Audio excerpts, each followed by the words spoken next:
আজকের ভিডিওটা অত্যন্ত গুরুত্বপূর্ণ। তোমরা যারা রাজশাহী বিশ্ববিদ্যালয়ের সি ইউনিটে ভর্তি পরীক্ষা দিবা। তো দেখো তোমরা কিন্তু ইতিমধ্যে জানো যে তোমাদের প্রাথমিক সিলেকশনের রেজাল্টটা দিয়ে দিছে।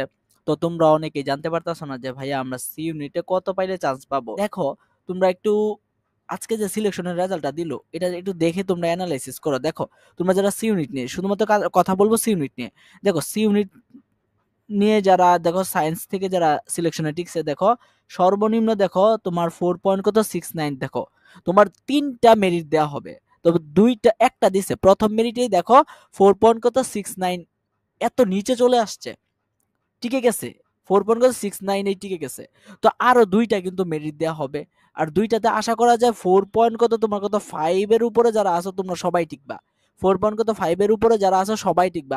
আমি তো মনে করি যে 4 পয়েন্ট কত 4 5 এর উপরে যারা আছো তারাও টিকবা।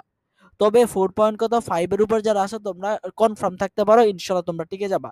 কারণ দেখা যায় এই যে তোমার যে প্রাথমিক যে সিলেকশনটা দিছে এটা কিন্তু সবাই আবেদন করে, অর্থাৎ যারা ধরো এ ইউনিটের শিক্ষার্থী তারা কিন্তু আসলে বি আর সি এর প্রিপারেশন থাকে না, যেহেতু আবেদন করার সময় প্রাথমিক আবেদন করার সময় একই টাকা লাগে, সবাই কিন্তু 3টা ইউনিটের সিলেকশন অর্থাৎ 3টা ইউনিটে আবেদন করে ফেলে, যেহেতু টাকা লাগতেছে না। এখন যারা চূড়ান্ত আবেদন করবে অনেকেই দেখবা যে তোমার এ ইউনিটে তোমার 3টা ইউনিটে এ ইউনিটের পরীক্ষার্থী সে 3টা ইউনিটে আবেদন করছে, এখন সে 3টা ইউনিটে সিলেক্টেড হয়েছে, ফলে দেখা যাবে এখন সে কিন্তু আসলে তার প্রিপারেশন তো আসলে এ ইউনিটের, সে কিন্তু সি ইউনিটের পরীক্ষা দিবে না। সে কিন্তু এখন চূড়ান্ত আবেদন করার সময় কিন্তু শুধুমাত্র এ ইউনিটেরটাই আবেদন করবে, চূড়ান্ত ভর্তি মানে ফর্মটা মানে চূড়ান্ত আবেদনটা করবে, তো বি আর সি কিন্তু করবে না। ফলে দেখা যাবে অনেকগুলো এরকম অনেকগুলো সবাই প্রায় করে থাকে, সবগুলো ইউনিটেই দেখা যাবে এরকম ভাবে অনেক সিট খালি হবে, অর্থাৎ অনেকগুলো টানবে। তো ফলে দেখা যাবে আসলে তোমার যে জিপিএটা অনেক আর নিচে আসবে।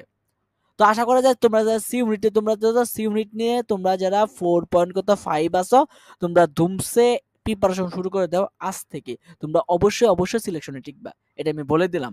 সিলেকশনে ইনশাল্লাহ তোমরা টিকবা 4 পয়েন্ট 5 এর উপরে যারা আসো। তো 4.5 এর নিচে যে আসবে না এরকম না, তবে আমি শিওর দিতে পারতাছি না, আসতেও পারে।